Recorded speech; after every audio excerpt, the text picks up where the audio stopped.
it's Steve Bates, the CEO of the UK Bioindustry Association, with you.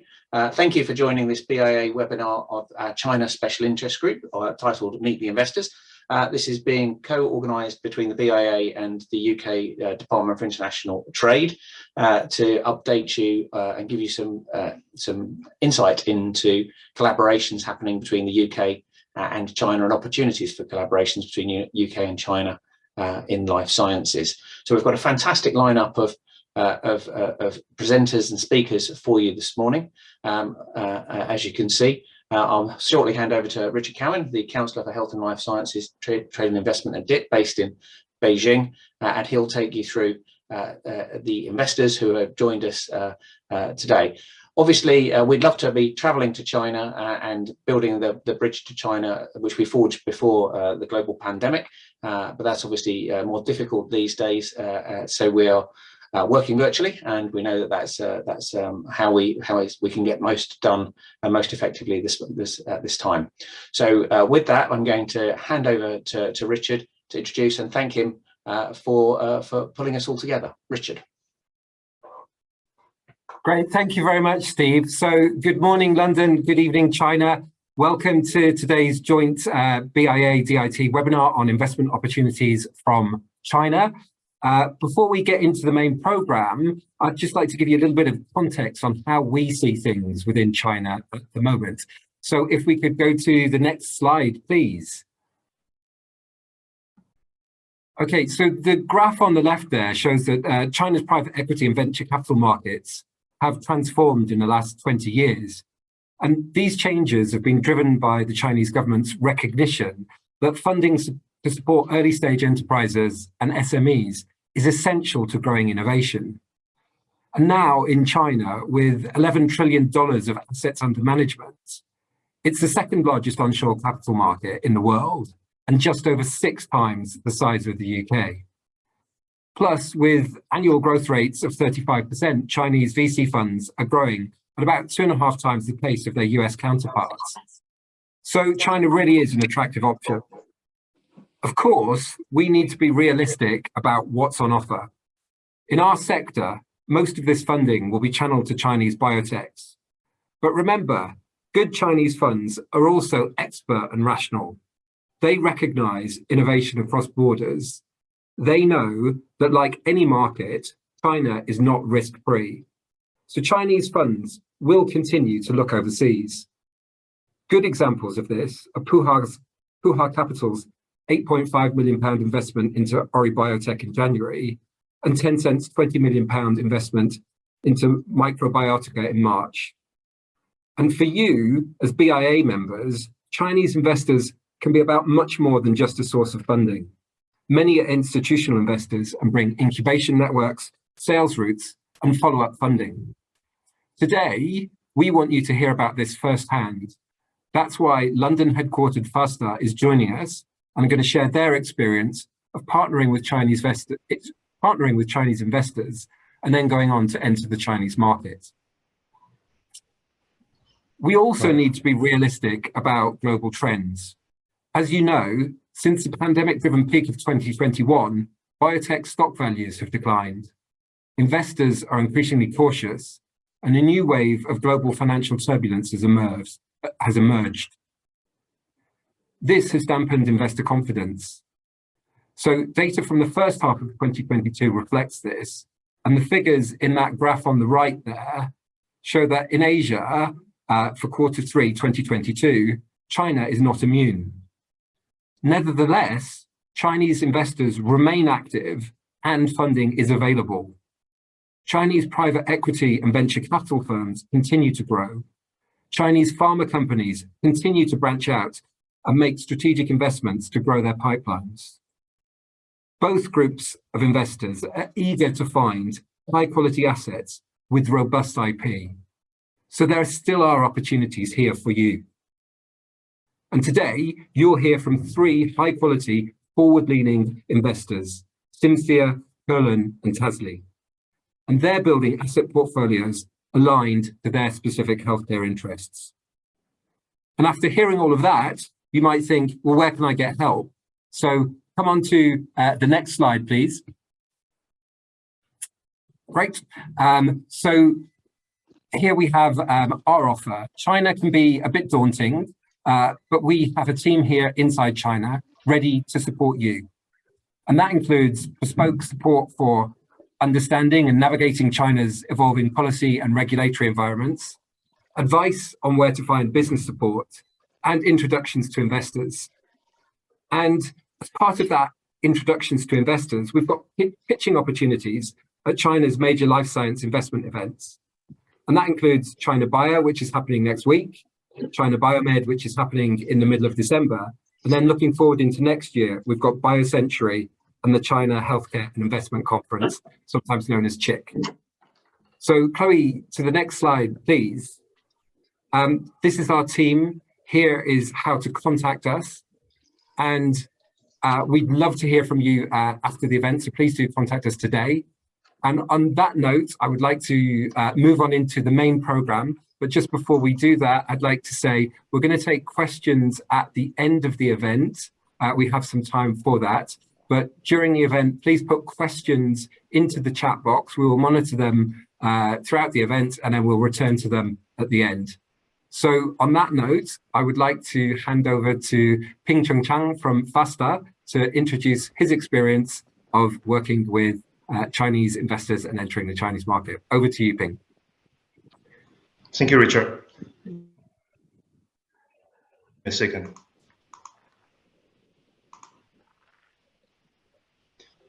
Can you confirm if you can see my screen okay? Yes, I can see the screen. If you can put it on slideshow, please. All right.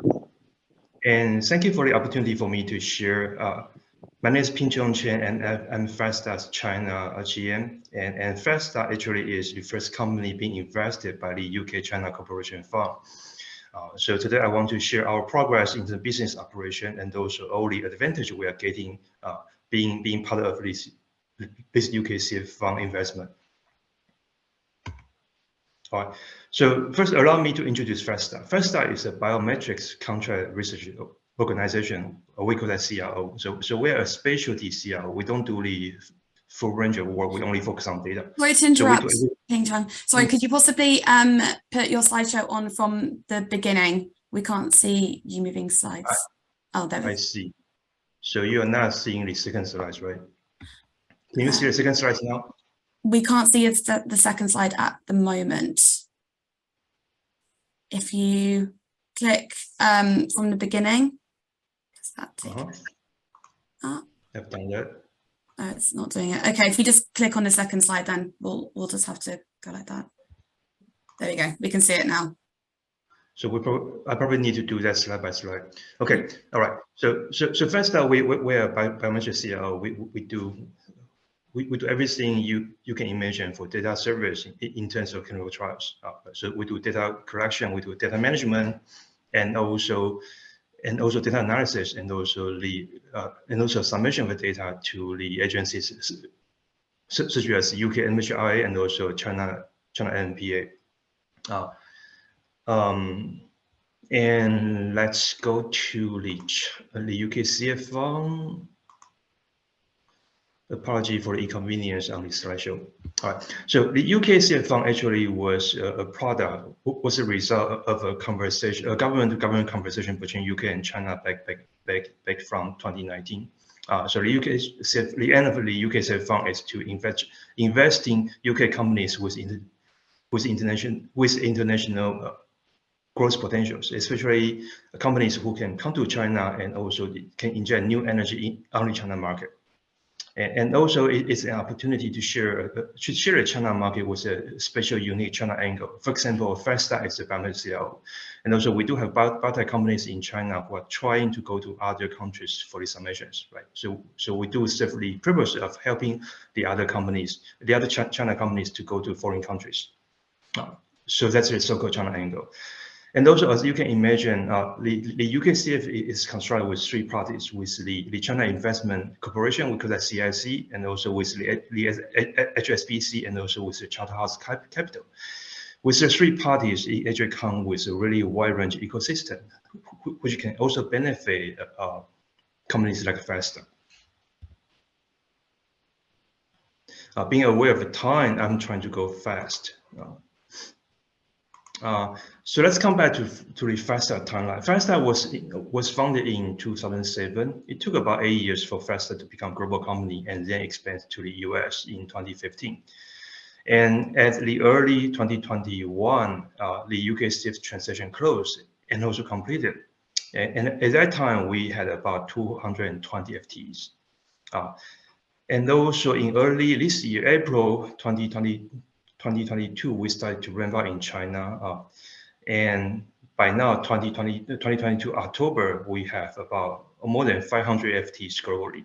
So you can see our business and also team size more than double compared to less than 2 years ago due to the investment.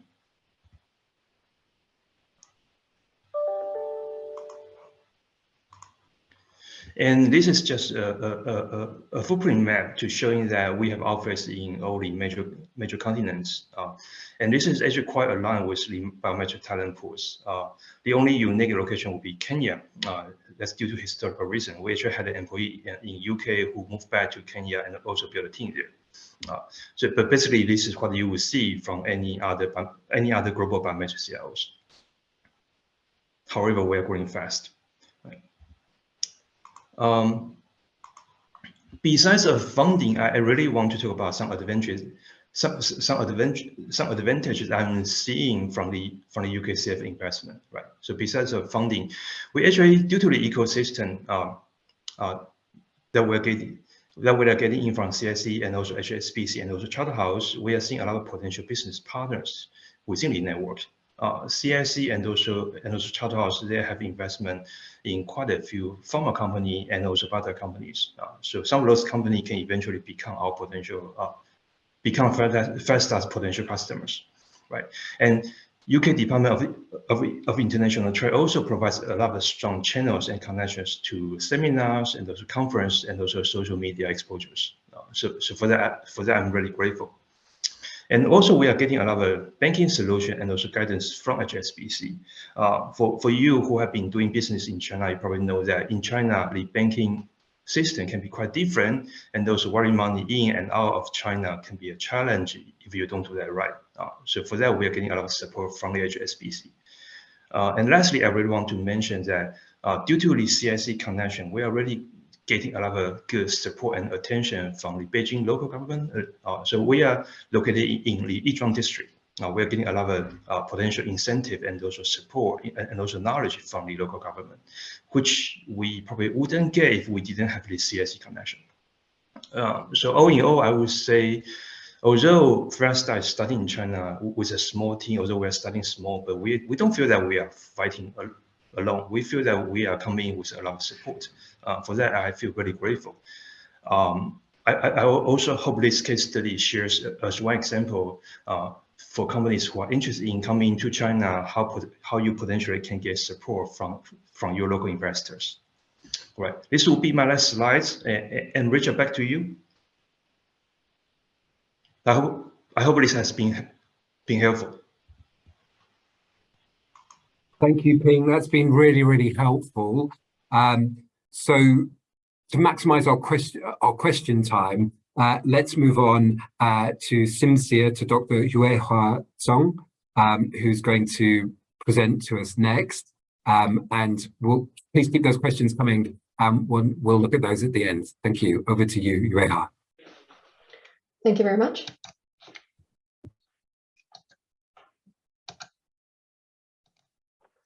So good morning, good afternoon, everyone.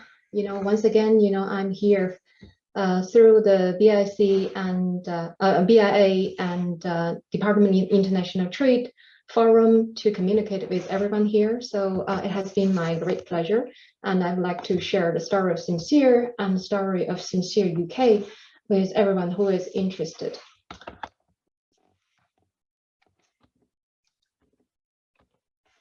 Well, given Sincere is a listed company, so please forgive me that we have to show the disclaimer.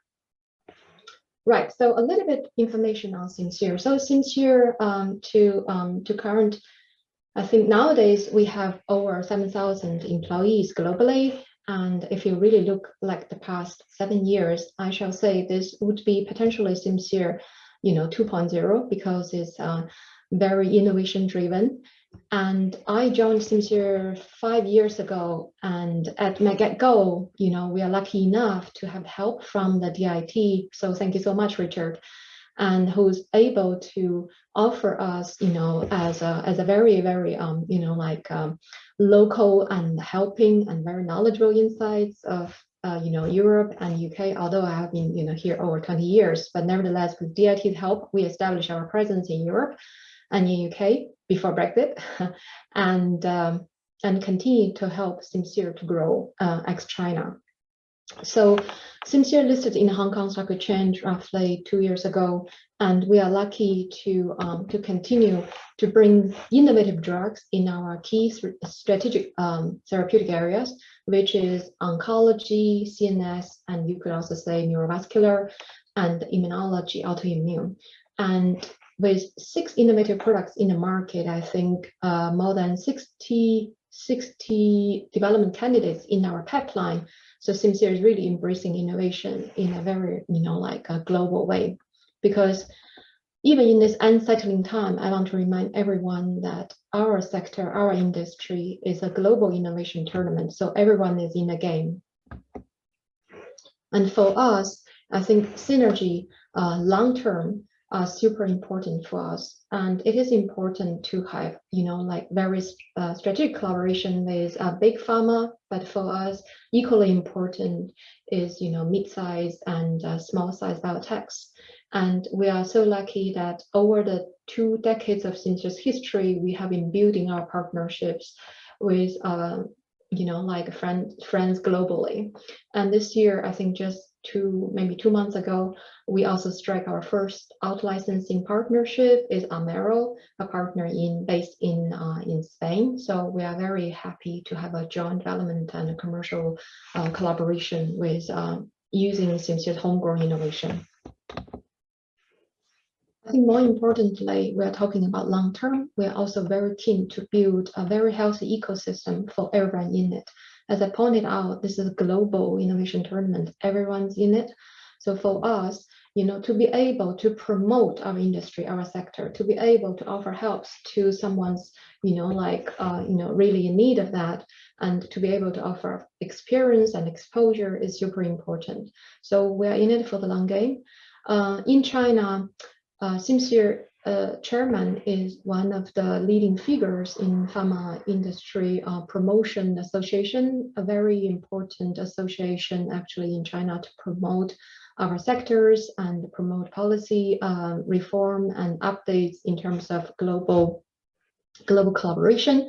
And ex-China, we have innovation center established in Boston. Now I think we have roughly 100 employees working in Boston Innovation Centers doing the R&D in the cutting edge area of cell and gene therapy. And we are also building our, Shanghai and Beijing Innovation Center. More importantly, we work with, enterprise as well as with funds. And given today's title is, more on the investor side, so maybe I can zoom in on the capital funds collaboration that we have in the past few years. I think I wouldn't say that we have a covered venture arm, but we do have a very active investment activities in the past 7 years. Over 300 million investment globally, mainly through our partner in those very top tier global capital funds. But I think for us, the most important thing is actually to create a healthy ecosystem and to have strategic partnership from those investments. I think I will pause here and I would welcome any questions at the end of the webinar. And for anyone who is interested in China, DIT is absolutely the right gateway, and BIA is also extremely helpful. You could also, approach us directly. So thank you very much for your attention and once again for the invitation.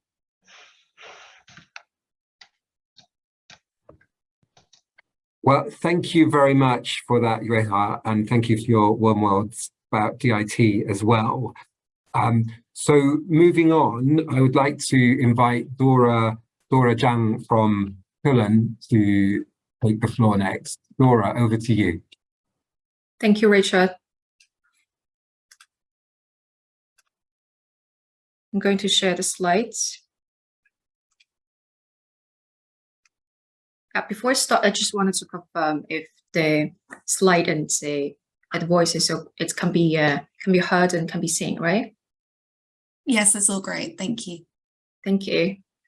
So, good morning and good afternoon to ladies and gentlemen. My great pleasure to join today's event today. And thank you very much for the invitation from DIT and from BIA. My name is Dora Zhang, and I'm the Business Development Director of Colon Pharmaceutical Group.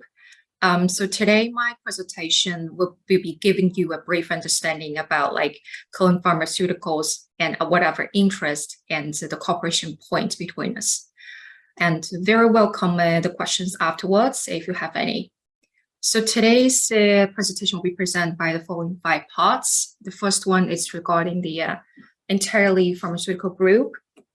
So Colon is a highly specialized innovation pharmaceutical group founded in 1996, and we actually listed in Shenzhen stock market since 2010.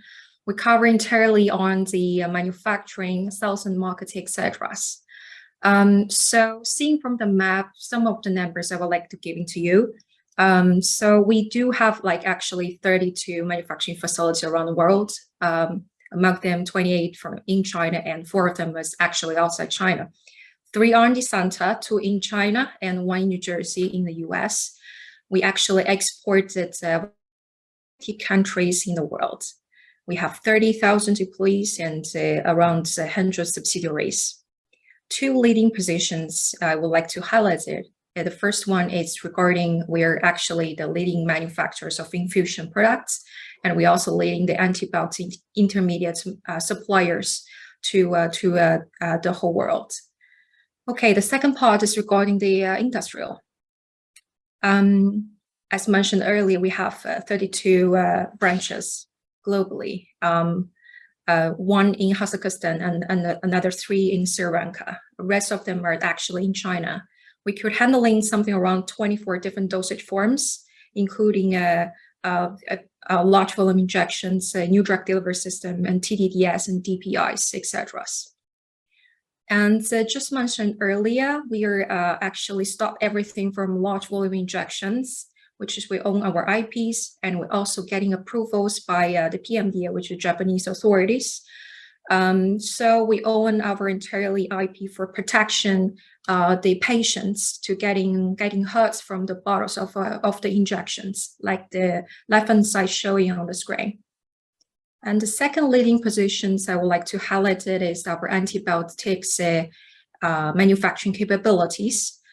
In the meantime, the training branch is the only one could both manufacturing for the penicillins and cephalosporins, the intermediates with around 20,000 tons per year.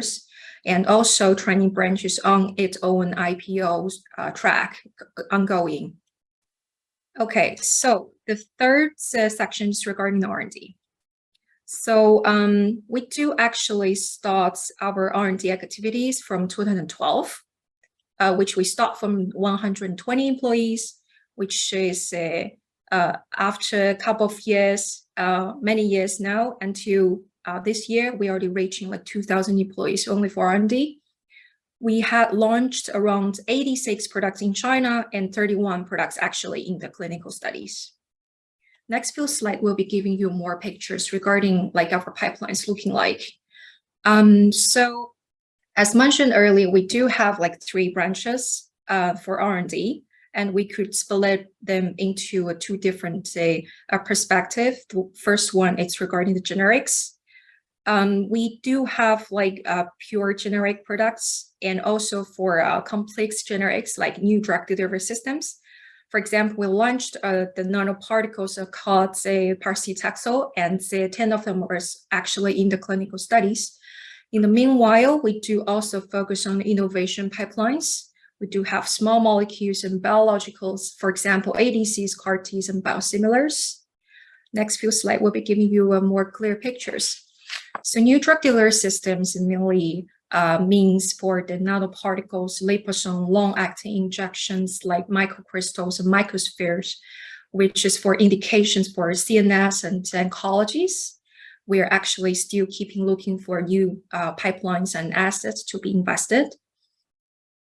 And next slide, it's regarding our innovation pipelines.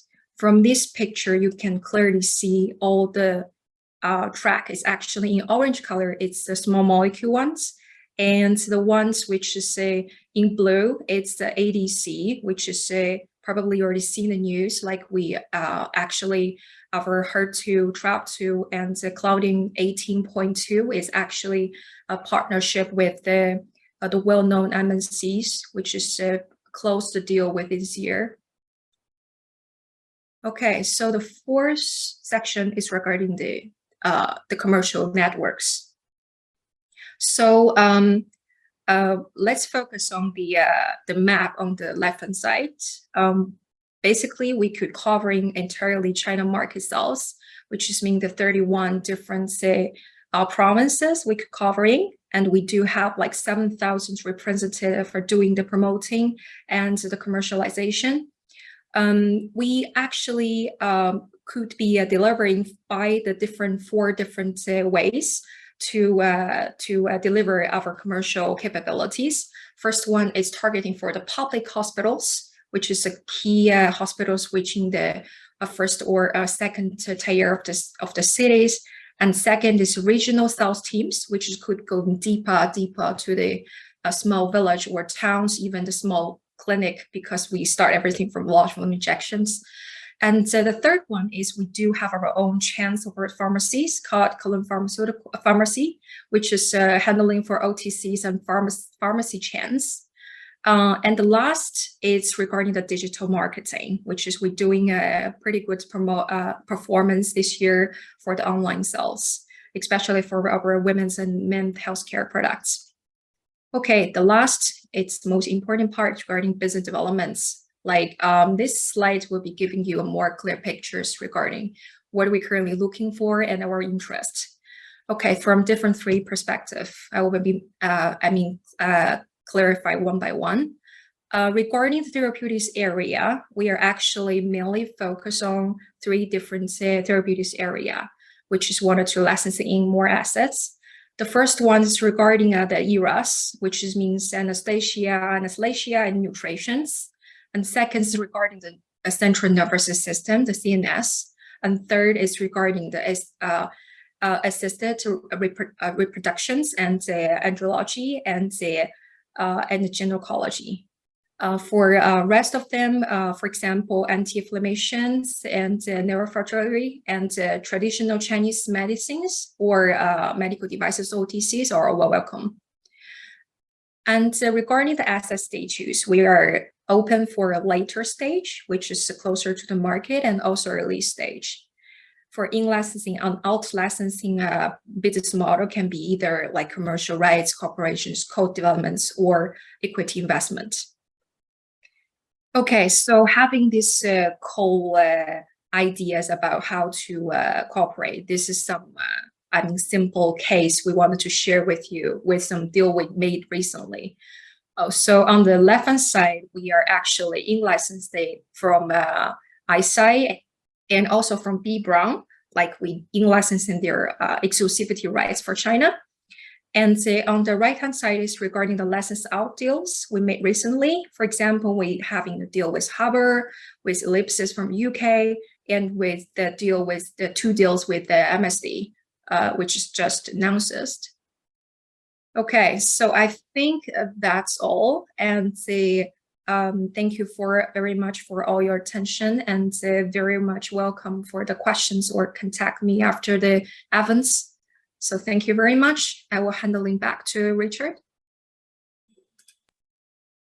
Thank you very much, Dora, for that presentation. And I'm sure people will have lots more questions when we come to that section about the things that you're looking for, particularly for out-licensing to China. So moving on, it's my great pleasure next to invite Dr. Dahai Ma from Tesli. So over to you, Dr. Ma.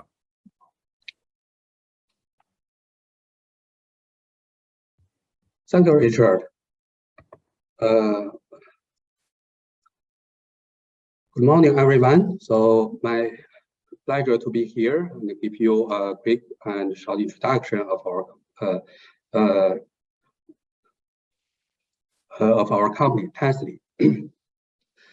We are actually quite a young company. The company was founded in 1994. But within this nearly 30 years, the company has grown into a conglomerate. Our business scope not only covers the pharmaceutical, but also include biologicals and health-related industries such as functional food and beverage, stem cells, and so on. Yeah. So since we used to be a Chinese traditional medicine company, we borrow a lot from the ancient wisdom. For example, as you can see from our corporate philosophy, its side is to pursue harmonization between human and nature to improve the life quality of mankind. Yeah. But there are also some new and modern things. For example, in our value proposition, you see it's quite modern. It's called Thrive with Love. So this kind of reflects our current situation. The company is a combination of tradition and maybe a fashion, and trying to look for the new direction and identity in this fast-changing world. Some financial numbers. Financially, we are quite well off. In last year, our total sales value is $5.6 billion with net profit $1.4 billion. The company is also listed among the top 500 Chinese manufacturing enterprise, as well as top 500 Chinese private enterprises. Structure-wise, we have a holding group on the top, although in this graph, they are at the bottom. The holding group offer, such as things as strategy planning and human empowerment and capital things. And below this holding group, we have two divisions. One division is Tesla Pharmaceutical Group, where I am from. It's also a public listed company. And our business scope, including the traditional medicine, chemical drugs, as well as biologicals and stem cells. On the right side, you see this is another division. It's called Big Health Industry Investment Group. So this is a non-publicly listed, this group taking care of our liquor, tea, and mineral water things, businesses. From our presence, we actually, our industry layout is all over the country. We headquartered in Tianjin, a city 100 kilometers from Beijing, while in the Yangtze River Delta, we have our chemical drugs and biologicals manufacture sites. And all over the country, in the north part of China, in Jilin, we have a manufacture site for health drinks. In south part of China, in Guizhou, is a production site for our liquor. In Yunnan is our tea manufacture site and also planting. Also, half of our business is from the herbal medications, so we also have a lot of planting farms across the country. And those are our products. So we have a quite strong marketing and sales muscles with 5,000 professional sales reps, and we essentially cover every province, every city, and almost every public hospitals. Together with the digital marketing capabilities and the channel from distributors, we cover more than 800,000 hospitals. With a sales team of more than 1,000, we also cover more than 300,000 retail pharmacies. So those are our products. Here we only listed the products which have a sales more than 100 million Chinese yuan, which is a local standard for blockbuster drug. So the top one is called Danshen dripping pills, which is a herbal medication. Dripping pills is also a Chinese unique presentations. And this product has a sales of more than $400 million US. Is also listed in a lot of industry guidelines as well as expert consensus. Temozolomide, which is a generic, but nevertheless it keeps a leading position in the glioma market. So all the others are have a quite strong sales as well as listed in various therapeutic guidelines. So those are our pipelines. So from this you can see we have a quite strong and rich preclinical and early stage products, but nevertheless for the late stage products in phase 3, it's quite flimsy. So one of the main objective, the task of the BD team is to try to looking for and secure some late stage products so we can launch in the coming years to keep the sales growing. Besides pharmaceuticals, we are also venturing into some adjacent areas. Here are some examples. For example, we invested into the industrial hemp planting as well as extraction business. Our plant have already been put in use in Yunnan province. We set up a joint venture with American-based device company Sonacare to local manufacture and promote this focus ultrasound ablation device here in China. In terms of R&D innovation, we are very open. Besides the in-house R&D, we are also open to collaborations, licensing, and preemptive rights in the equity investments. In terms of the scope, still is it's quite flexible and open. We call it the 4D model, meaning that the drugs, which is our main target, but besides drugs, we are also interested into synergetic areas such as diagnostics devices as well as digital medications. So our business development team is also quite internationalized. Most of our team members have overseas study or work experience. So this is me. My name is Da Hai. I have been the head of BDL for 2 years here in Tesla. I have more than 20 years experience in BD and licensing, and have been with various multinational companies such as Merck, Bayer, and Novartis. So I'm a medical doctor by training. I also have an MBA degree in SMT in Berlin. This is our BD director who mainly engage in the commercial BD, meaning late stage products. Dr. Wei already been with our team for more than 6 years. He has also 10 years of study experience in Germany.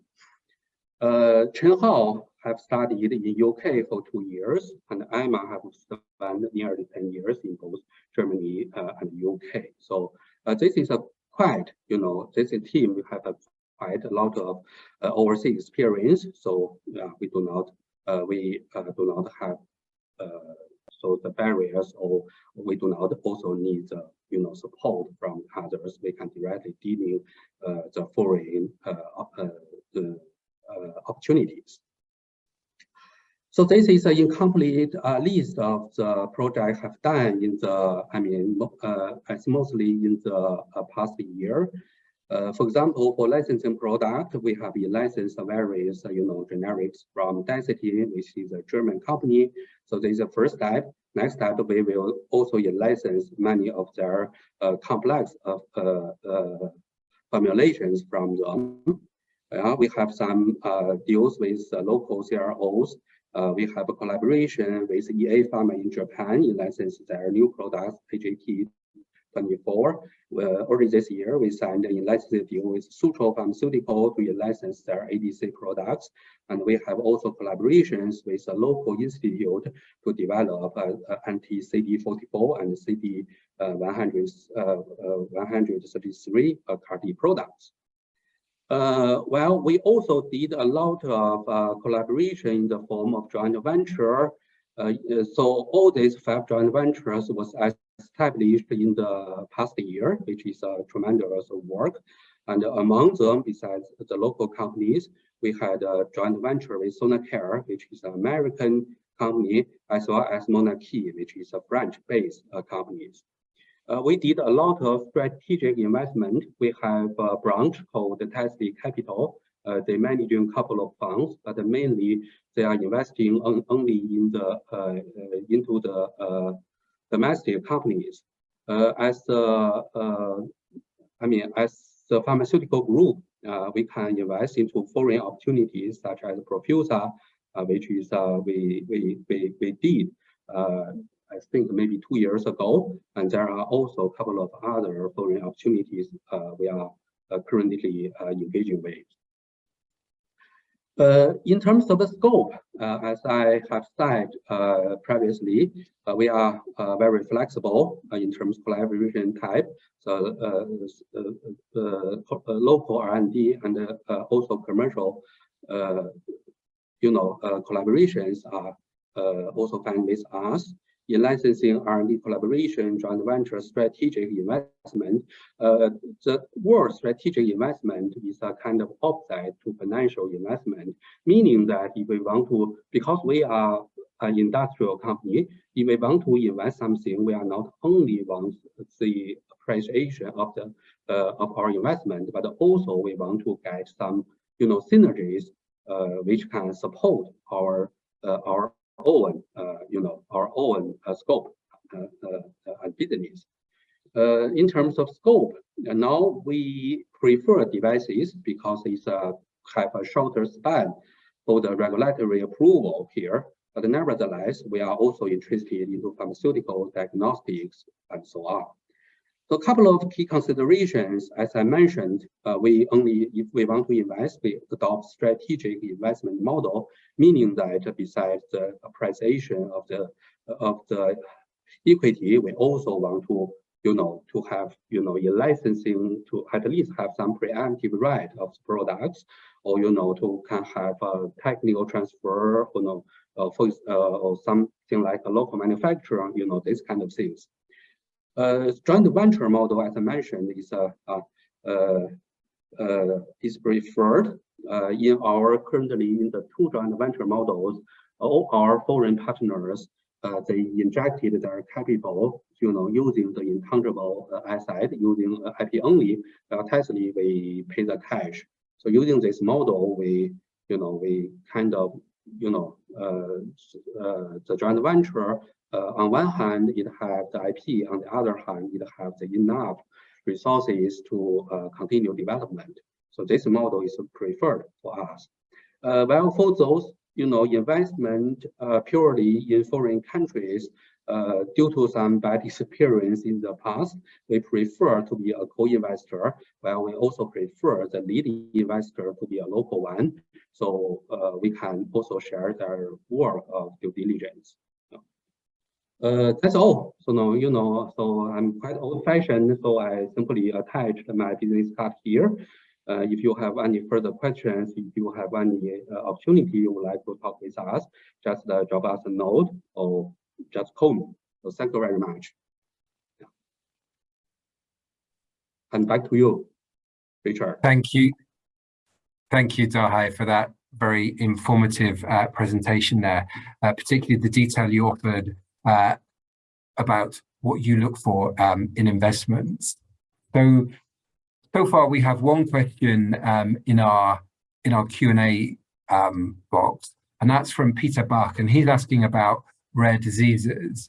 But I'd like to expand on that question that Peter's put there a little bit more, and ask you what areas are of greatest interest to you. So what disease areas are of greatest interest for you at this point in time? Because I think most people in the UK hear a lot from China about interest in rare diseases, interest in oncology, and we're particularly interested to hear from you as potential strategic investors.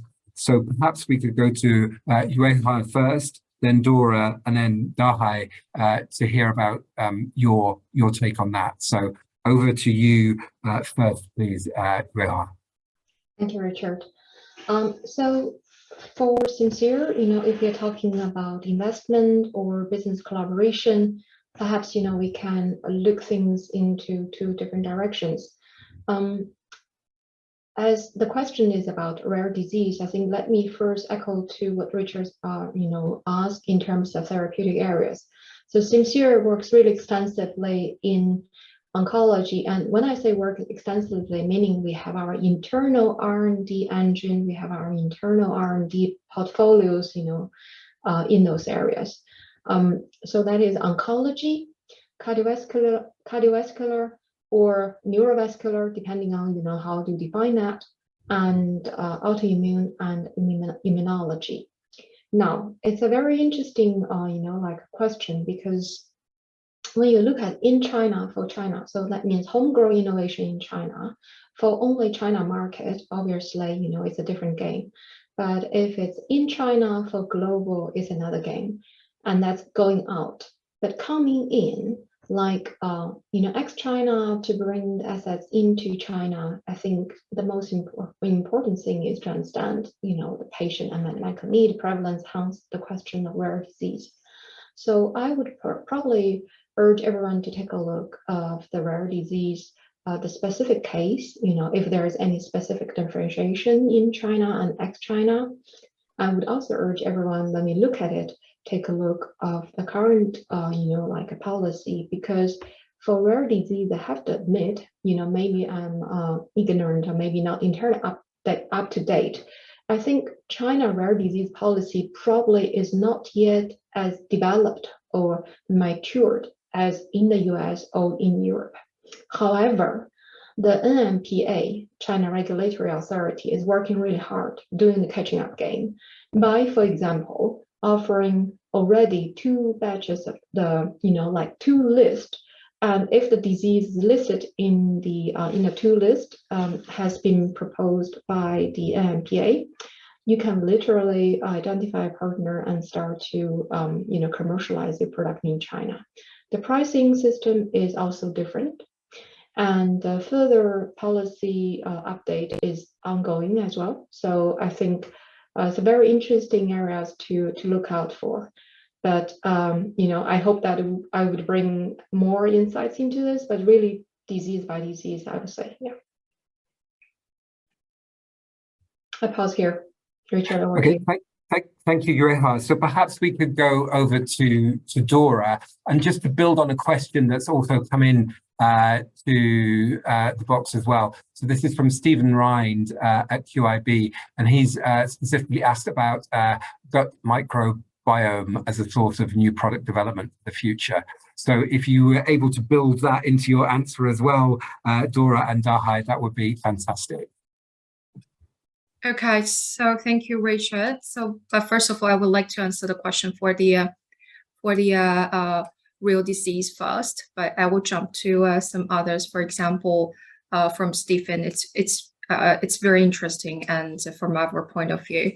Okay, so for real disease, I also would like to mention it from 2 different perspectives. The first one, it's regarding the clinical needs from the Chinese market. So actually, it's actually considering about a huge population from China, all the raw kind of like diseases cannot be saying raw anymore, because that's probably the number of the patient is still huge. However, from the second perspective is regarding the whole system for the pricing strategies from the authorities, and also in the potentially future for VBPs or GPOs. Potentially the price cannot be protecting for longer, considering compare with the huge development cost. So if we're coming back to colon strategy, as I'm shared previously, we're actually very much focus on the 3 different area, which is not the kind of like highly competition area, but it's also some of the small focus is still related to the rare disease. Yeah, so this is, I hope I answered this question. And second question is regarding from Stefan, right? Regarding this is a Michael Robin as a source of new product. Yes, actually we do start considering about it, because we do quite a lot of like nutrition products in internal or externals. So we would like to see like this kind of like future potentially cooperations with our whole pipelines. Yeah, thank you very much. Hand over to Richard. Great, thank you very much, Dora. So perhaps we could go over to Dahai for his take on this as well. Okay, thank you, Richard. So the first question regarding the rare disease, I mean, it's actually it's quite difficult.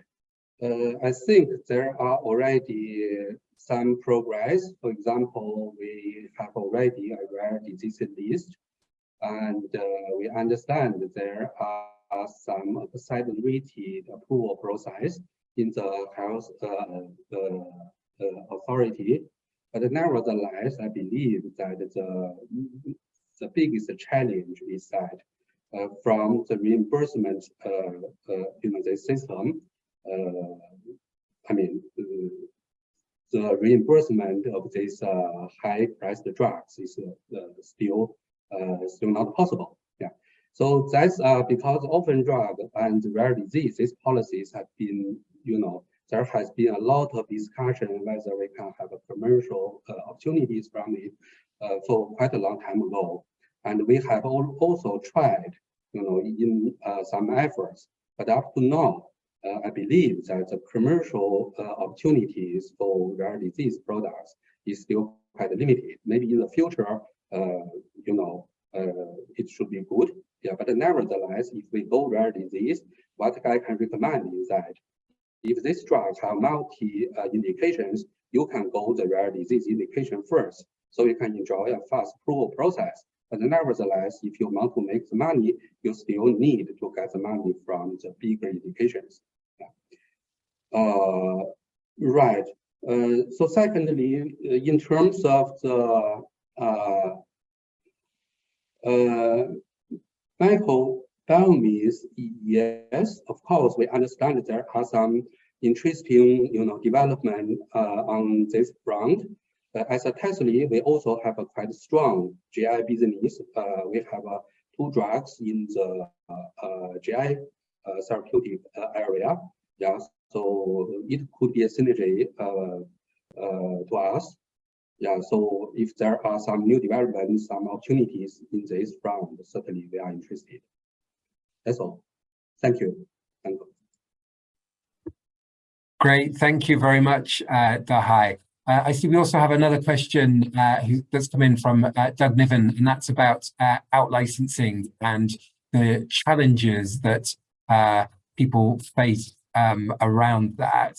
I am going to make an assumption here that Doug is talking about out-licensing from the UK into China and perhaps challenges that people have faced there. So I think that's probably a question for Ping. And if that's not correct, Doug, please come back into the chat and just clarify that for us. Which I think this question should really go to the pharma colleagues. It's really now a CIO domain. Okay, great. Thank you very much, Ping. Maybe Dora, is this a question that you could pick up for us? Sure, Richard. So if I understand a question correctly, it's probably will be saying like probably will be licensing when we're doing licensing out, like kind of like biggest challenging, and say probably if we wanted to do it better, like for example, what are we gonna do? Okay, so just briefly answer the question, considering about like deal we made within each year with the out licensing deal, we do actually spending quite a lot of time in due diligence and also doing like quite a long time in tracking all the status from our partners. Yeah, so if we have another case, like for example, we are ongoing discussion, we actually will be considering about like to having more partners to be evaluated, for example, to be finding partners, for example, to hand over to them to do the due diligence, not only by ourselves. That is one of the tracking which is currently facing. Yeah, hoping I answer your question. Yeah, great. Thank you very much, Dora. So we're having more questions come in at the moment, but probably our time is getting a little bit tight for us. So we've got one on antimicrobial resistance, and we have one on what interests you between the UK and the USA. Perhaps I could go to Yueha very quickly with just a very quick answer on the UK US. What interests you? What do you see as the difference there? Mm-hmm. Sure, of course. I think I can give you my personal take on this, but I think Steve Bates from BIA should really be blowing the trumpet for UK, as BIA has been doing it for and it's also Dora that had antimicrobial resistance, isn't it?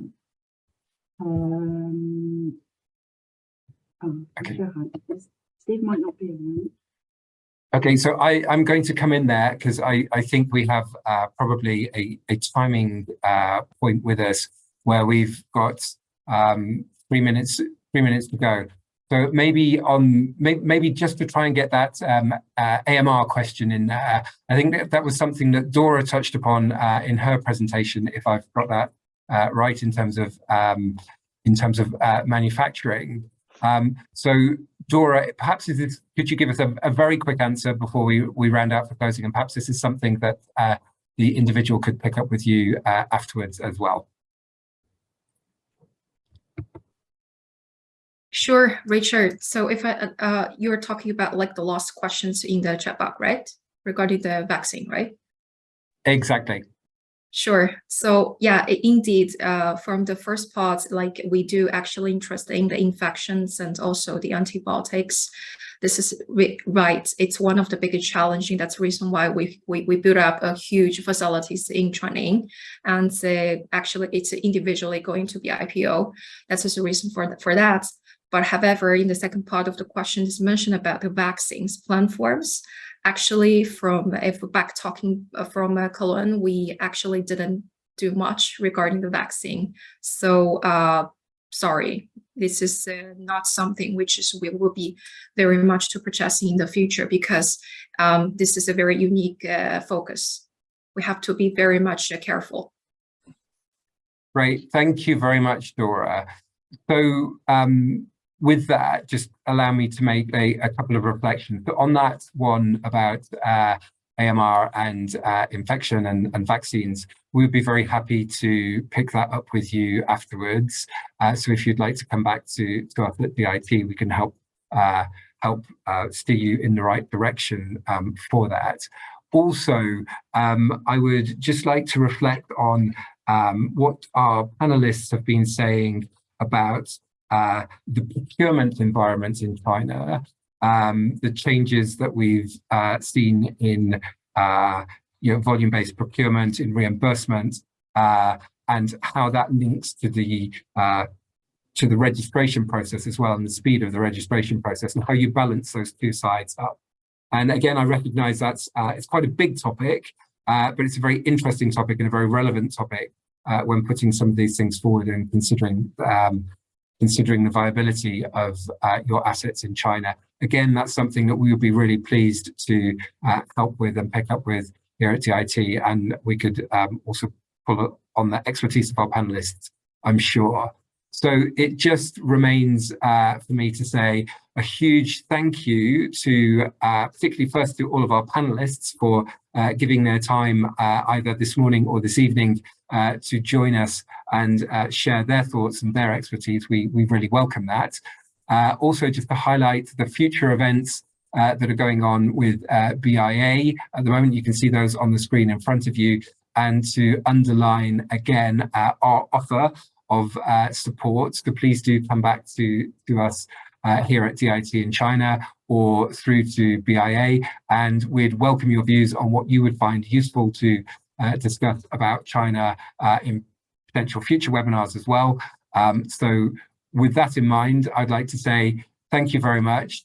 Enjoy the rest of your day, enjoy the rest of your evening, and I look forward to talking to you again soon. Thank you.